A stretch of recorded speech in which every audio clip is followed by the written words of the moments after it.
On the campaign trail, presidential candidate Ron Paul brought his presidential campaign to Twin Falls today. Eyewitness News reporter Jake Taylor was there to see why Paul thinks he is the right choice for Idaho. Now, Twin Falls isn't a usual campaign stop for presidential candidates, but the Ron Paul campaign thinks this strategy will help him win the nomination and eventually the election. You know, I want to be president, but I don't want to be president to run your life. I don't think I can. Crowds of avid supporters showed up at Twin Falls High School's Roper Auditorium to hear Ron Paul speak. Congressman Paul has run for president before, but this time he says something's different. He says people aren't trusting Washington to fix their problems.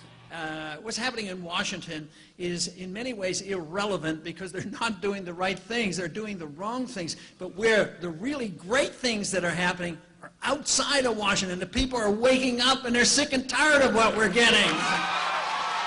True to his reputation, the Texas congressman called for huge cuts to the federal government.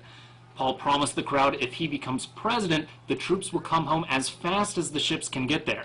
He said he would end the Federal Reserve and take a step back from the war on drugs. He says he used to talk about how the national debt would be a problem for the next generation. But I've quit saying it and quit emphasizing it because I think we're the next generation. I think we have to face our problems. When he finished, supporters swarmed Ron Paul, asking the presidential candidate to sign books, hats, dollar bills, even a baby. After the event, Paul told me he believes his ideas of small government will resonate strongly with the kind of people who live in Idaho. But I think Idaho's always been that way. I think they're a very independent spirit here and self-reliance. I think it's cultural as well as political.